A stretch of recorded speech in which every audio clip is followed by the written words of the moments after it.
दिल्ली में आप बड़ी बड़ी अदालत की जजमेंट्स की बात करते हैं,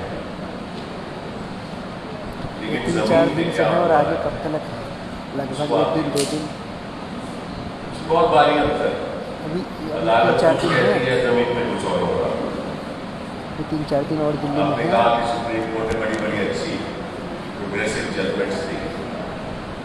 मुझे ये बताइए कि जजमेंट्स के बाद जमीन पे क्या ठीक है, होगा? मैं मैसेज डाल दूँगा ना सर, क्योंकि मैं भी सर के पास आपने आऊँगा। प्रिवेसी की जजमेंट दी, जब आपका इनकम टैक्स ऑफिसर आपके घर आता है, ईडी का अफसर आपके घर आता है, तो आपकी प्रिवेसी कहां होती है? कागज पे लिखना बात अलग होती है, उसका पालन करना जमीन पे वो भी बात अलग है। तो मैं तो इस नतीजे से पहुंचा हूं कि जब तक समाज का मानसिक सोच नहीं बदलेगी, तब तक न कानून बदलेगा न समाज। तो आपको सड़क पे आना होगा और ये सोचो कि सुप्रीम कोर्ट के द्वारा आपको राहत मिलने वाली है, आपको बड़ी भारी गलत है। कि मैं 50 साल के एक्सपीरियंस की बात आपको ये बात बता रहा हूं, पहली बात नहीं। दूसरी बात कि अभी आपने हेट क्राइम्स की बात की, मैं भी वहां वकील था और जो भी धर्म संसद हो रहे थे, जो भी बड़े बड़े भाषण दिए जा रहे थे, और ऐसे भाषण जो सुनकर आदमी सोचता है कि हम किस समाज में रह रहे हैं। तो जब वो भाषण हमने सुप्रीम कोर्ट के सामने रखे, तो सुप्रीम कोर्ट ने क्या किया? कुछ कदम उठाए, किसी की गिरफ्तारी हुई, अगर हुई तो एक ही दिन में बेल हो गई या 2 दिन में बेल हो गई। तो सुप्रीम कोर्ट में जाना, तकरीर करना, कहना कि ये देखिए ये हेट क्राइम चल रहे हैं, या कुछ कीजिए, सुप्रीम कोर्ट कहे कि हाँ बिल्कुल आप बताइए, सरकार से पूछते हैं हम क्या करें, आप क्या कर रहे हैं। सरकार की पूछताछ भी होती है, उनका हल्फी बयान भी होता है, एफिडेविट भी फाइल होता है, और उसके बाद क्या होता है? ना उसको गिरफ्तार किया जाता और फिर धर्म सत्तर चलते रहते हैं। हर 2 हफ्ते 3 हफ्ते के बाद वही धर्म सत्तर फिर चलता है, वही लोग फिर वैसे ही बात आपके सामने रखते हैं। तो संस्था, कोई भी संस्था हो इस देश की, वो संस्था तभी इंडिपेंडेंट हो सकती है जब समाज में जो मानसिक सोच है उसमें बदलाव। अब हमारा जो कल्चर है वो माई बाप कल्चर। आप कहीं भी देख जाओ, प्राइवेट सेक्टर में चले जाओ, तो जो मुलाजिम है वो पैर छूटता है। मैं जब मंत्री था, शिक्षा का कानून का मंत्री था, तो वाइस चांसलर लाके मेरे पैर छूटा था। तो मैंने उनको कहना था मुझे एक्सटेंशन चाहिए। मैंने कहा जिस दिन तुझे मेरे पैर छुआ उस दिन तेरा नाम तो कट गया, क्योंकि ऐसा वाइस चांसलर मैं कैसे एक्सटेंशन दे सकता हूं जो मेरे मंत्री के आगे पैर छूए। तो यहां हर आदमी को दूसरे के पैर छूता है। ये माई बाप का कल्चर कॉलोनियल टाइम से चल रहा है, आज की बात नहीं है। कांग्रेस की सरकार में चलता था और हर सरकार में चलता था। आपकी जर्नलिज्म में भी ऐसा एक कल्चर है। तो फिर इस समाज में ऐसी मानसिक सोच हो, अगर वो सोचो कि वो संस्थाएं उस समाज की इंडिपेंडेंट हो सकती है, तो आप बड़ी भारी गलत है। इंडिपेंडेंस तभी होगी जब हम खड़े होंगे और हम कहेंगे कि हमें दोबारा स्वतंत्रता चाहिए। आज हम स्वतंत्र नहीं है, ये हिंदुस्तान की असलियत है। अभी आपने बाबू बजरंगी का टेप दिखाया, मैं तो वकील था, जाके आपके केस जब मैंने आर्ग्यू किया 1 महीना चला। और ताज्जुब की बात यह है कि मैंने जब हमने याचिका अपील डाली तो मैंने कहा कि हम कोई दस्तावेज कोर्ट के सामने नहीं रखेंगे जो किसी प्राइवेट पार्टी का दस्तावेज, कोई प्राइवेट डॉक्यूमेंट। हम केवल वही डॉक्यूमेंट कोर्ट के सामने रखेंगे तो सरकारी डॉक्यूमेंट, सरकारी दस्तावेज हो, ताकि कोर्ट हमें ना कह सके कि आप अपनी बात अदालत के सामने रख रहे हो। हमें उनको कहा कि ये तो ऑफिशियल पेपर है, ये सरकारी दस्तावेज है, ये सरकारी दस्तावेज ये कहानी बताते हैं, तो आप इस पे फैसला कीजिए। एक तो उदाहरण देता हूं कि आपको मालूम है कि गुजरात के समय गुलबर्ग सोसाइटी नहीं, कई जगह पे लोग जलाए गए, मकान जलाए गए, तो उस समय नेचुरली वहां फायर ब्रिगेड भी होती थी।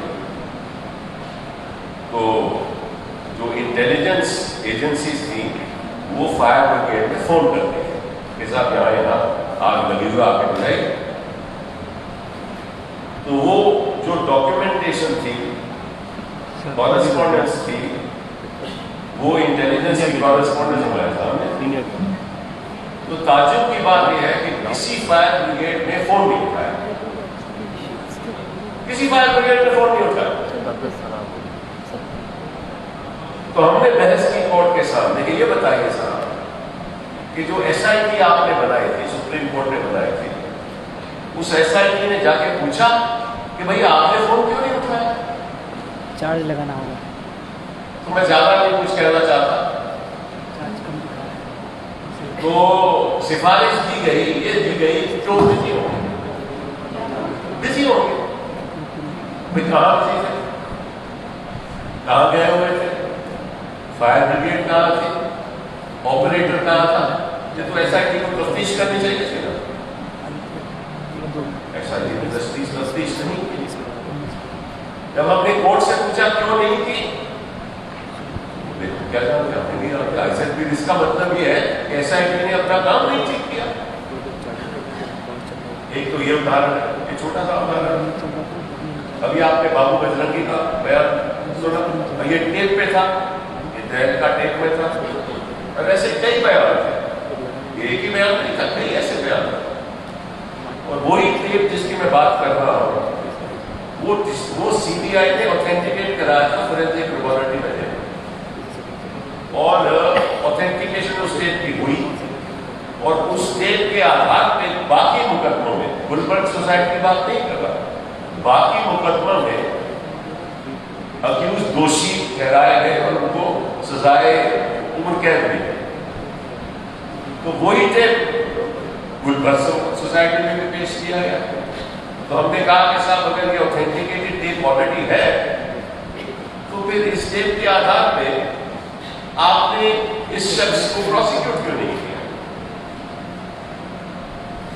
एग्जाम्पल देता हूं कि कोई कहता है कि साहब इस पुलिस कर्मी ने हमारी मदद की, या हमने किस तरीके से इसका कत्ल किया, यहाँ हमने एक फैक्ट्री चलाई जहां हम बम बना रहे थे, स्टेट से हम हथियार ला रहे थे, इस स्टेट राजस्थान से हथियार ला रहे थे, पंजाब से हथियार ला रहे थे, उसकी सहायता बॉर्डर के लोगों ने की। ये सब टेप पे है, ये सब टेप पे है।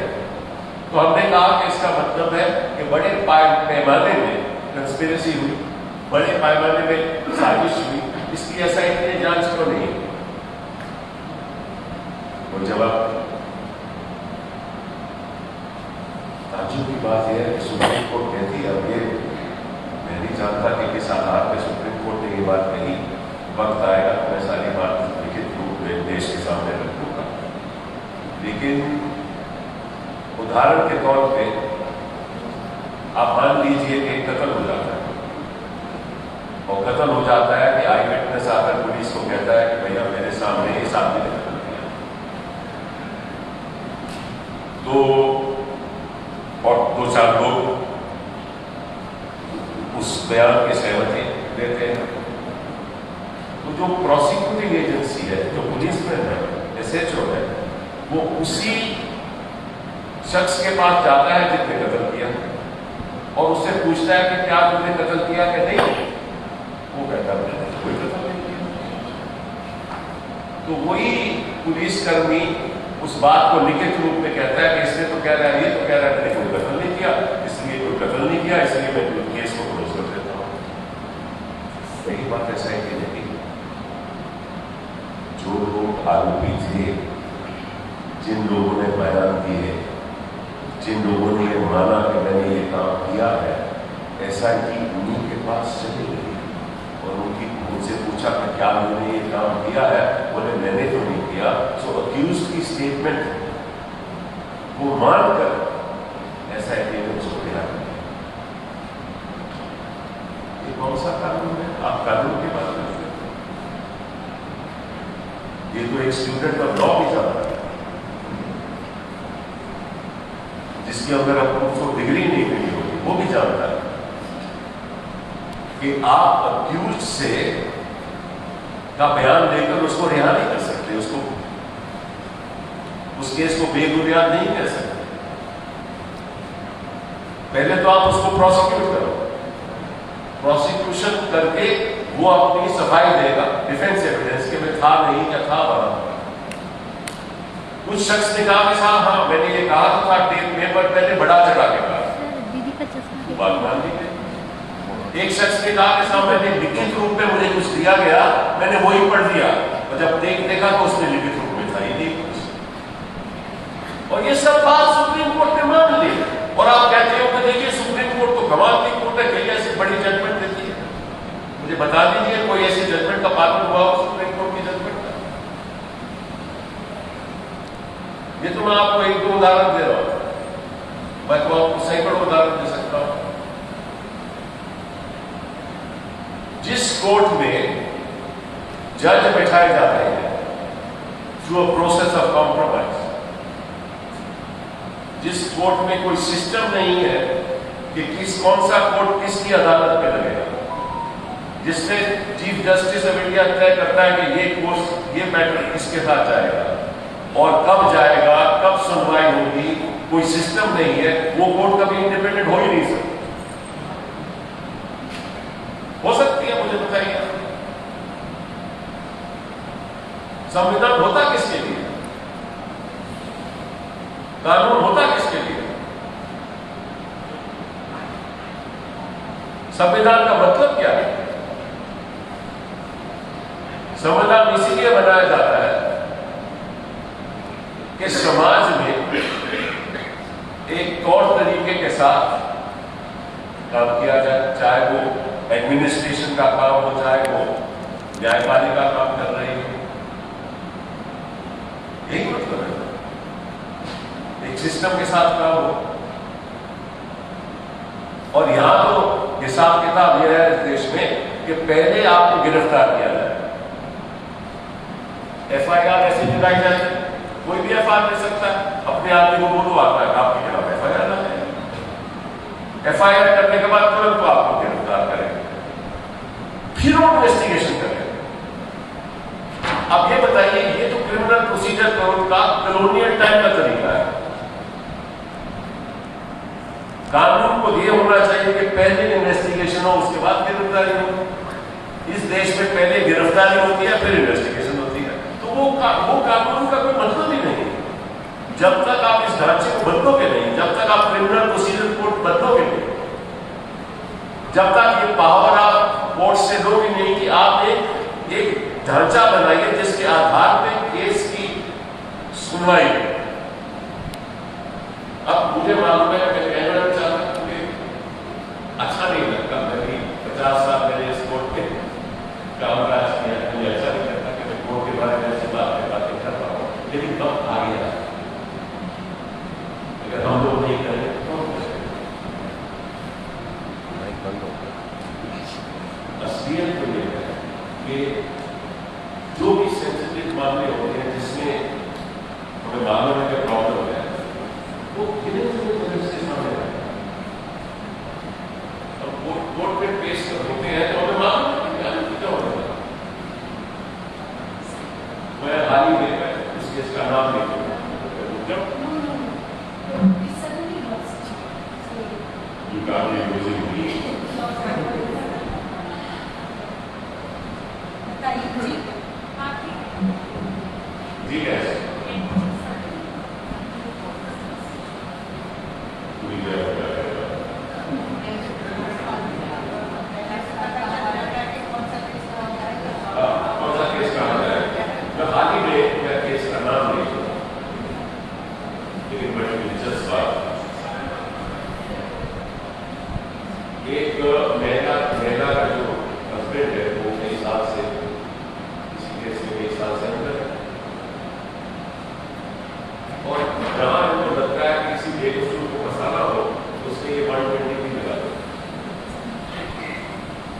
कंस्पिरेसी का चार्ज लगा। अच्छा, उसके खिलाफ कोई एविडेंस तो होती नहीं, लेकिन क्योंकि 120B का चार्ज लगा है, अच्छा 120B प्रूव करना तो ट्रायल पे होगा कि साजिश हुई, कोई कंस्पिरेसी हुई या नहीं हुई, तो ट्रायल पे होगा। उसके पहले तो ना वो कह सकता है, ना वो प्रूव कर सकता, उसको बेल तो मिल जाएगा, तो बेल नहीं मिलती। तो एक पहला मुझे कहा कि ऐसे ऐसे मेरे हस्बैंड कई सालों से जेल में करते हैं, तो आप ट्राई कर लीजिए उसको। कोई आपको इस केस में, क्योंकि आपका जो हस्बैंड है उसका बड़ा नाम है इस देश में, मुझे अदालतों में बड़ा विश्वास, मेरे पकड़े पर विश्वास नहीं आया। चलिए आपका केस कर देते हैं। तो हमने जो जज साहब ने कहा वही कहा जो मैंने कहा। तो मैं कहना चाहता हूँ जज साहब को कि वक्त आ गया है कि जो जो जो जो जो जो बेचारा तकलीफ में है वो हम पे विश्वास नहीं करता, आप बिल्कुल पे विश्वास करें। वो सोचना है कि शायद शायद शायद न्यायपालिका मुझे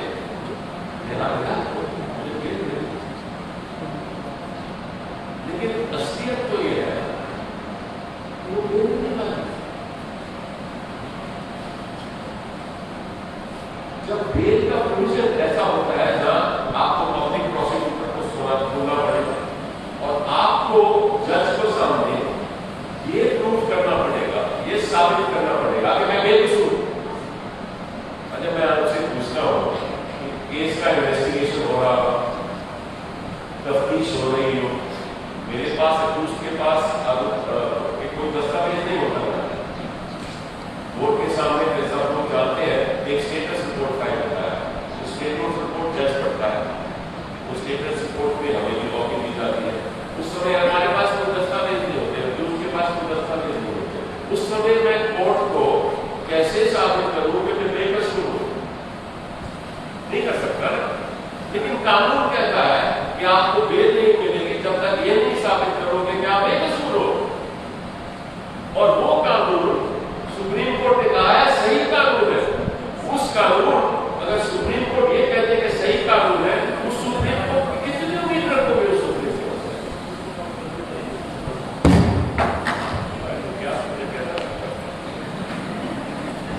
चश्मा उठाना सामने पड़ा है, ना मम्मी का चश्मा है वहाँ पे। ऊपर है, जा लिया ना, दौड़ के जाना जाना।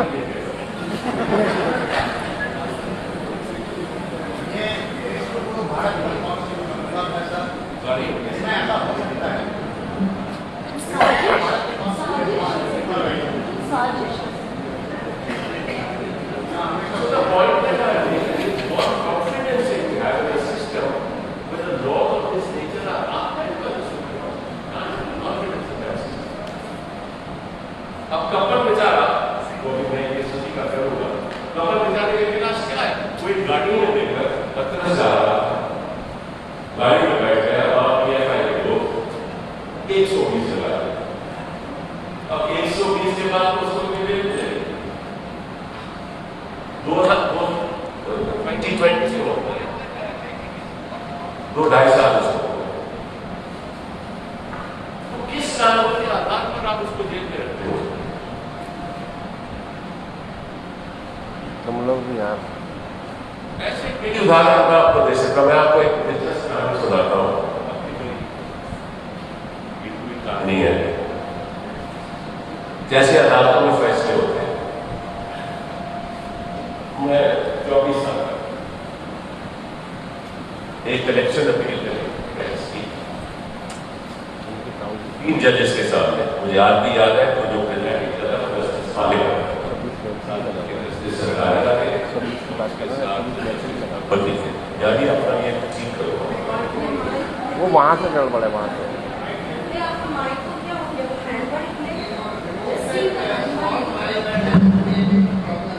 Sorry? Is this better? Yes.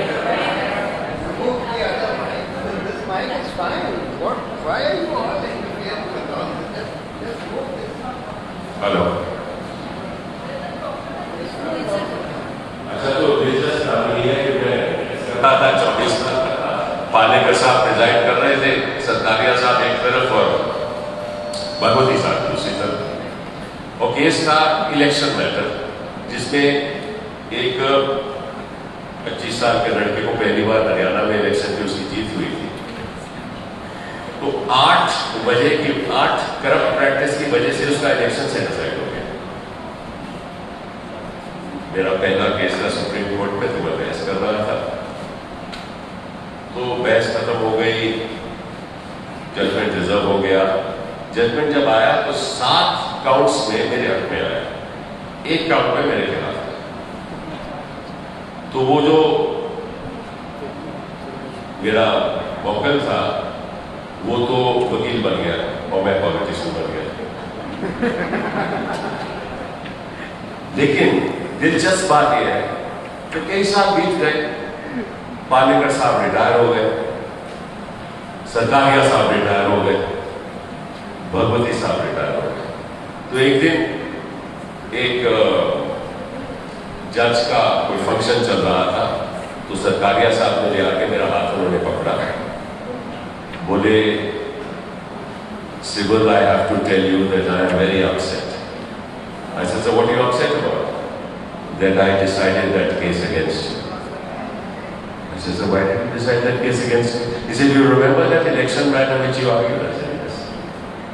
He said, I and Bhagwati were in your favor. We wanted to allow the appeal. I said, then why didn't you allow it? He said, because it was Palekar's last judgment. It was Palekar's last judgment because he was to retire. And because your client has changed sides, he said, I will never give a judgment in favor of Atar Pallu. And because we had respect for Palekar, we agreed with it. Now, why do I tell you this story? I told you this story that if you think judges decide always in accordance with law, you are mistaken. I don't want to say anything further. But the fact of the matter is, there are too many winds that buffet outside the courtroom. And they are all human beings. We are all human beings. We get influenced. And when the entire system, the entire institutional structure of this country is captured, it impacts those who decide cases as well. And so we need to address this issue in an entirely different way. There's no point analyzing Supreme Court judgments because we know that the written word has no meaning. It has no meaning to the policeman who implements it. It has no meaning to the administrator who implements it.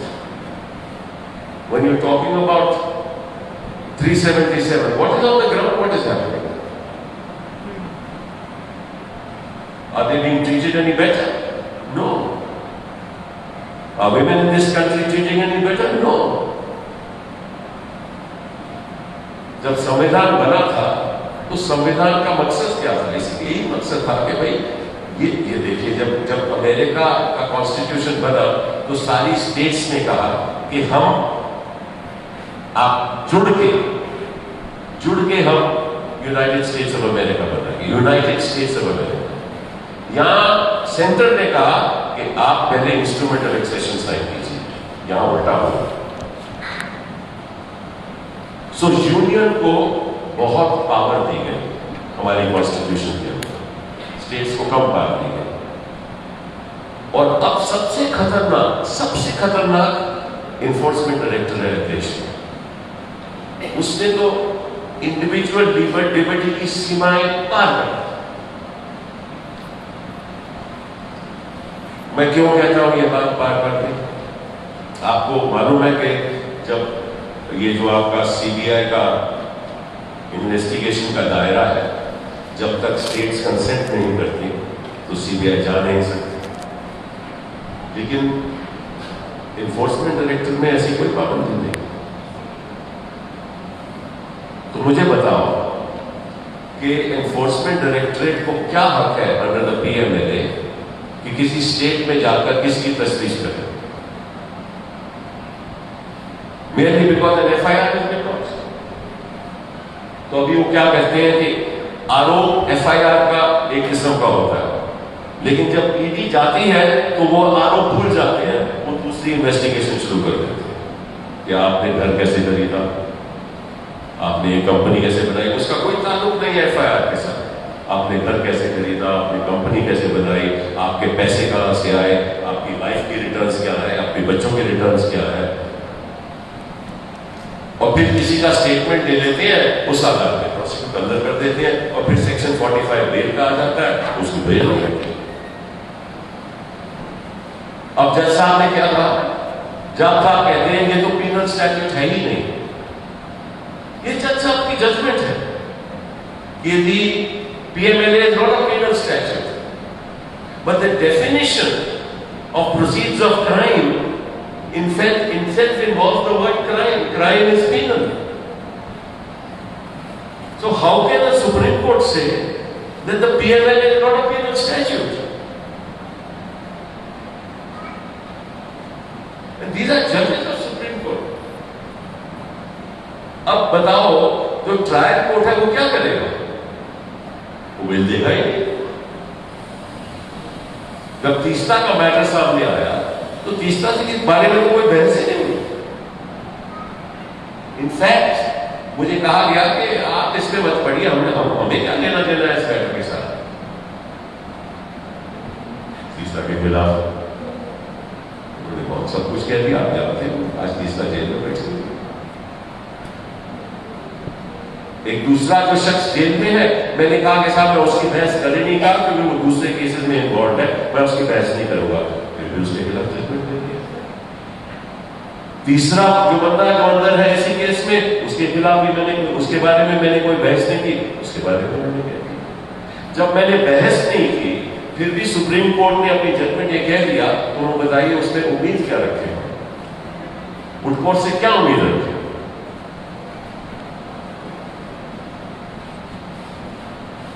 और अब तो यह है कि PML के आधार पे आप किसी को बुला लो, उसकी स्टेटमेंट ले लो और प्रोसिक्यूशन में उसी स्टेटमेंट को रिलाई करके उसको बुलेट कर दो। क्योंकि सुप्रीम कोर्ट ने यह भी कह दिया कि ये जो ED ऑफिसर्स हैं ये इन्वेस्टिगेटिंग एजेंसीज नहीं है, कुछ भी करती है तो बस स्टेटमेंट लेते हैं।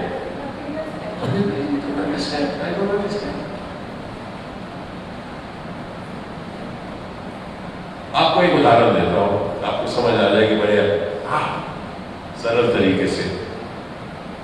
मैंने वैसे अक्सर तो मैं जर्नलिस्ट के साथ कभी चीटिंग नहीं कर सकता, बट मैं चलिए मान लिया मैंने आपको चीट कर दिया, वो PMLA का तो केस नहीं है, आपको चीट कर लिया, जो चीटिंग का पैसा था वो प्रोसीड्स ऑफ क्राइम हो गया और ऑर्डिनरी IPC में ऑफेंस हो गया, मेरी प्रोसिक्यूशन शुरू हो गई। तो अब पुलिसमैन तय करेगा कि PMLA लगेगा कि नहीं, क्योंकि वो ही 420 शेड्यूल्ड ऑफेंस PMLA में भी है, वो IPC में भी है और PMLA में भी है। तो इसका मतलब है कि वो जो इंस्पेक्टर है वो तय करेगा कि आपके खिलाफ मैं PMLA लगाऊं या ऑर्डिनरी कैप्चर लगाऊं। तो ये भी डिस्क्रिप्शन अब पुलिसमैन को चली गई। कॉपीराइट एक्ट उसमें आ गया, ट्रेडमार्क्स एक्ट उसमें आ गया, वो सब शेड्यूल्ड ऑफेंस हो गए। तो आज अगर सुप्रीम कोर्ट की जजमेंट अगर लागू करने लगो तो अगर किसी के घर में 10,000 रुपया भी मिल जाए तो PMLA का ऑफेंस बनता है, क्योंकि वो आपके पास 10,000 कैसे हुआ आया, प्रोसीड्स ऑफ क्राइम हो गया, प्रोसीड्स ऑफ क्राइम हो गया तो सेक्शन 3 के अंदर वो प्रोसिक्यूट हो सकता है, क्योंकि प्रोसीड्स ऑफ क्राइम में और सेक्शन 3 में अब कोई अंतर नहीं है। तो भैया अदालत तो हम जाएंगे, वकालत तो हम करेंगे, लेकिन उम्मीद रखना हमारी लाचारी, उसके अलावा कुछ नहीं।